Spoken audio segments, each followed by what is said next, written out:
I was just a child when the stars fell from the skies, but I remember how they built a cannon to destroy them, and in turn how that cannon brought war upon us. War was an abstract idea, nothing more than a show on TV. As a child, I only saw it as something that happened in some faraway land. Until that final day of summer. One day while on my way to school, I looked up in the skies. A sound like distant thunder. In the blue skies far above me, contrails drew dizzying circles around in a crazy waltz.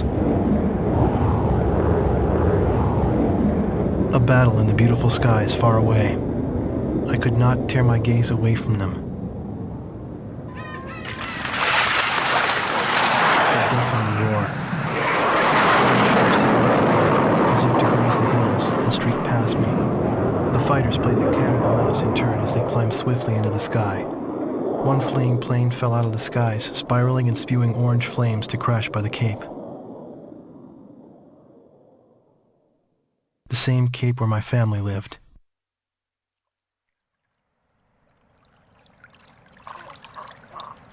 Now they only live in my memories of days past. The victor circled around to confirm the kill. And on his craft, there was a large number 13 emblazoned in yellow. I will never forget this. The Allies retreated across the ocean before the onslaught of the enemy.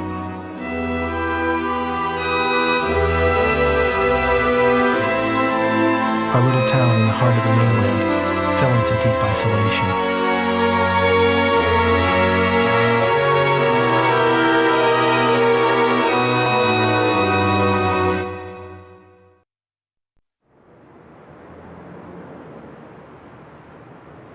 The war seemed to unfold in the blink of an eye. I don't remember exactly when the forces from the west occupied my town. I was too busy scanning the skies day after day, waiting for Yellow 13 to reappear.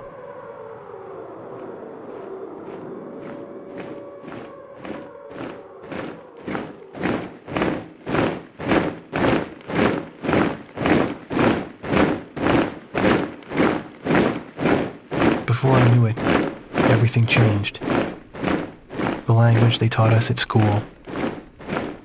Our friendly local sheriff disappeared and was replaced by foreign MPs.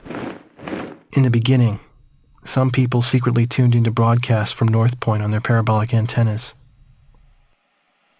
But as time passed, the broadcast no longer came in. Maybe the satellites were destroyed. All non-military computer networks were shut down. Gasoline was rationed to civilians. Though we lived in the 21st century, we were reduced to using crystal radios and horse-drawn carts. I moved in with my uncle in town, who used to be a taxi driver.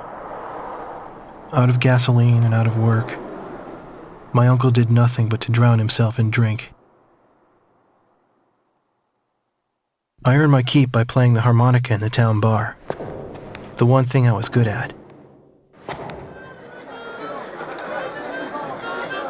I'd play for sullen occupation soldiers in exchange for their charity and loose change, and used the money to support my uncle and myself. My uncle trash-talked the barkeep who catered to the enemy soldiers, but he never refused the money I brought home. As for myself, I had a crush on the barkeep's only daughter, who was a little older than me.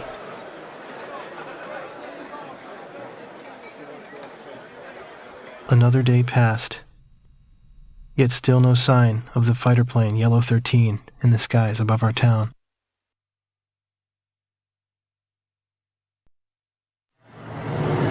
One night, a spirited group made their way into the bar, chased out the sullen army grunts, and commandeered the place. Even I knew who they were. The patch on their sleeve was the mark of the proud Air Force. A loud-mouthed, middle-aged man went around, announcing each pilot's results for the day and his running kill record. For those who exceeded 5 kills, a thorough toasting and soaking followed. I believe it was their custom to call a pilot an ace once he shot down 5 planes. After completing the day's review, the same guy, the squadron adjutant, went on to announce, "And now, for our leader's results." Everyone turned around to look at the quiet man who sat alone, strumming a guitar. I found myself drawn to the music from his guitar. Our Yellow 13 bagged 3 more today, bringing his new tally up to 64 kills.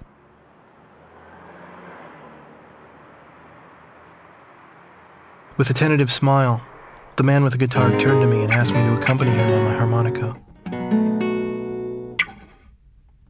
I brought it up to my lips and I started a new song.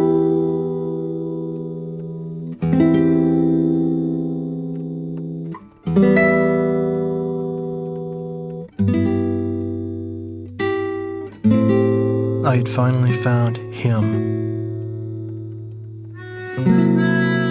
But by some fluke, it was my father's favorite song, the one he used to play at the end of each day.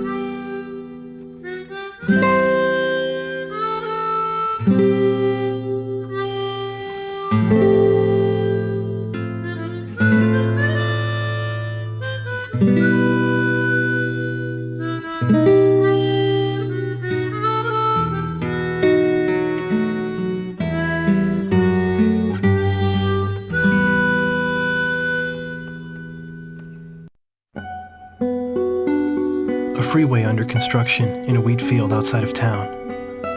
When they started construction, I remember how the mayor bragged about it, even though it would completely bypass our town. The freeway became the occupation force's makeshift runway, and the unfinished tunnels their bunkers. This was their base. They were the elite flight squadron chosen to protect the cannon. Ironically, the same cannon that was created to shoot down the asteroids became a catalyst to the war.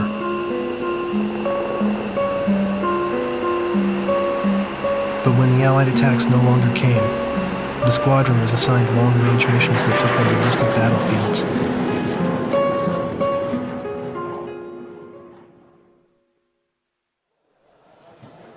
I thought of the words I would use to confront him and bided my time.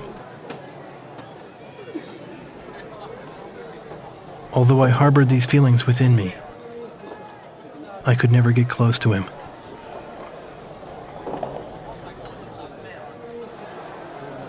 His wingman was always by his side. Despite having a gentle demeanor, I could tell that the wingman would never allow danger to get near Yellow 13, even on land. The pillar of their group, 13 exuded an air of invincibility. He always chose to fly a 5-plane formation. He was a man who prided himself not on his kill record, but on his record of never losing a squadron member. It's difficult for me to describe just how good Yellow 13's flying was, but I witnessed it once from the ground. The lead plane with the 5-plane formation should have turned the same arc with the same timing as the others, yet only his plane drew sharp contrails.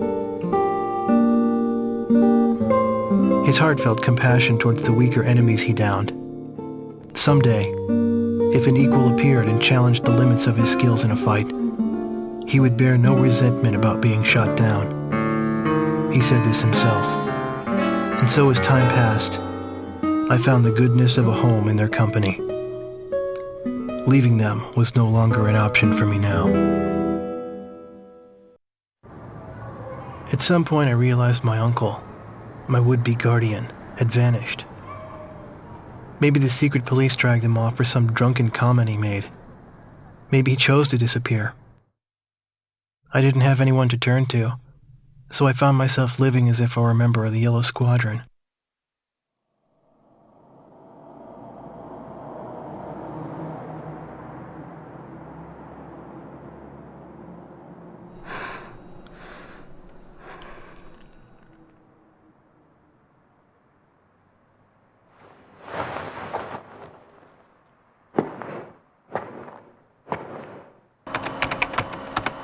Everybody in town scorned the barkeep for doing business with the enemy.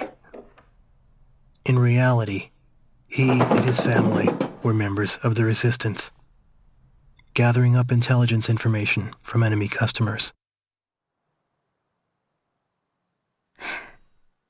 His daughter protected me, but that was only because of my tender age.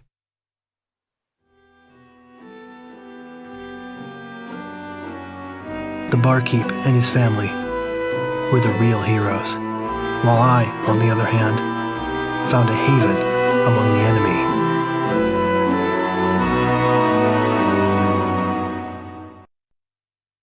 It won't be long now. It won't be long till it begins, the barkeep's daughter confided to me. As a member of the resistance, she eagerly awaited the Allied counterattack on the mainland. What will happen to these people when the Allies come? I asked, to which she frowned. We'll run them out. This is our town. But I knew she didn't mean that from the bottom of her heart. 13 had captured her heart. I knew this from the way she shot jealous glances at his wingman. As other pilots rotated out of Yellow Squadron, Yellow 4, 13's wingman, always stuck by his side, even on land. The only female pilot in the squadron, she had Yellow 13's absolute trust as his wingman. Yellow 13 seemed oblivious to all this, and instead reviewed the promising enemy pilot's performance from yesterday's skirmish. He's so close. If he manages to stay alive for just a while longer, that pilot could be a worthy opponent. But when there were no such enemies to look forward to, 13's eyes were sad. Bombs were delivered to their base. This meant that an enemy who had to be fought by those means was close at hand. The resistance blew up the squadron's runway. Yellow 4 suffered light shrapnel wounds. Though the runway could be fixed, the complete loss of reserve supplies was a heavy blow. Logistics support became infrequent following the Allied operations. I knew this because Yellow Squadron's crew chief bellyached about this all the time to me. I won't complain if I buy the farm while I'm airborne, but I can't stand being taken out while I'm grounded. Now I understand 13's feelings. Reports of the Stonehenge air raid came in. Yellow 4 ran with the others. With no bombs, her plane was light. But her plane was in bad shape. It needed an engine replacement badly. Though he lost 4, 13 never openly showed his sorrow. But I found out. He was alone, quietly gazing at the handkerchief Yellow 4 left behind. When he felt my eyes upon him, he said, "No matter what, she can't complain. She went up with her plane in disrepair. Pilots are responsible for their planes." He then went on and spoke of the time when they first met. He spoke of when she was just a girl, before he trained her, before she became a fighter pilot. His words weren't directed at me in particular. He was keeping a precious memory alive by speaking those words. The hint of perfume on her keepsake handkerchief. Yellow Squadron's pilot turnover ran high. The skilled ones went in to shore up other units while rookies with little airtime transferred in. Yellow 13 posted an Allied paper faxed over by headquarters. It praised the pilot who destroyed Stonehenge. 13 said to everyone, "Look, here's something worthy of praise. Even among the enemy there are men like this. Not all of them are despicable bastards who rob our wings through cowardly sabotage." I stared at the barkeep's daughter as she winced at those words.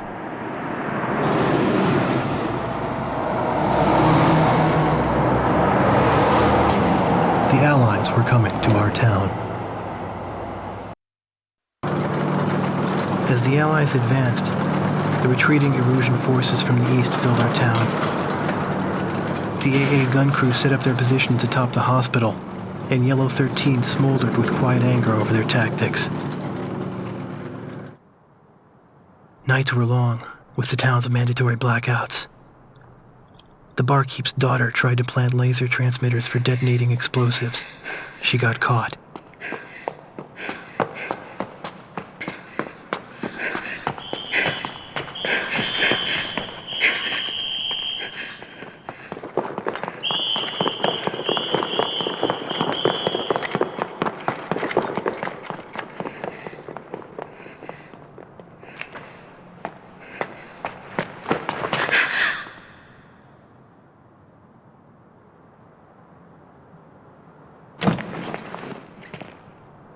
It was Yellow 13. He knew she was responsible for planting the bomb on their runway as well. The face of the enemy whom he hated belonged to someone close to him. "Get out of our town, you fascist pig." Those were the words from my mouth. I've never seen his face twist so painfully. "Do you hate us that much?" We couldn't shake or nod our heads in reply.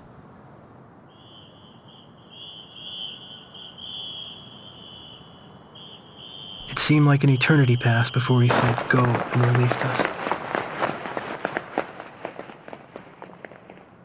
The next day there was no change in his attitude. As usual, he made his requests to the squadron crew chief. The poor fuel quality is affecting thrust. As soon as the Allied forces drew near, the resistance would end the blackouts over the city.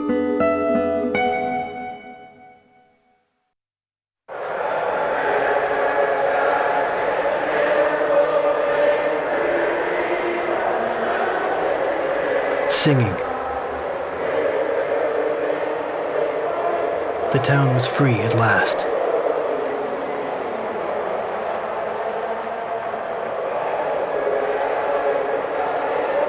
During the night raids, the AA gunners had strafed the town in an attempt to shoot down low-flying aircraft. The town militia now rounded up these gunners. They retreated as well, and now their quarters stood empty. After what seemed like a long absence, Allied aircraft soared overhead. I wondered if the fateful enemy ace, the one that Yellow 13 longed to meet, was on. What would happen if they ever came face to face? I fell in with the routed Erusians and followed after the squadron. Yellow 13's body vanished into the blue skies, never to return to Earth. Only a single handkerchief fluttered down from the sky where he disappeared.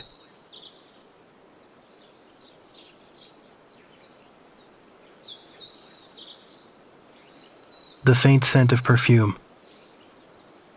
The barkeep's daughter and I had followed the squadron this far. Each of us had our own thoughts as we buried that handkerchief. It no longer mattered to me whether that was 13 or 4's grave. Their memories blurred together as one, and left the realm of reality like a dream.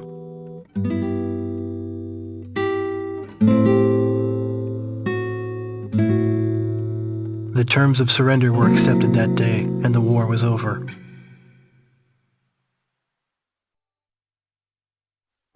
The once familiar scent of burning jet fuel has long since faded away. What was once Yellow Squadron's runway is now just a local highway again. I write this letter to you now. I know it must have brought him unexpected joy to have an opponent like you at the end of that meaningless war. At least that's what I want to believe. Only you, the pilot who shot him down, can confirm this. And so, I write to you.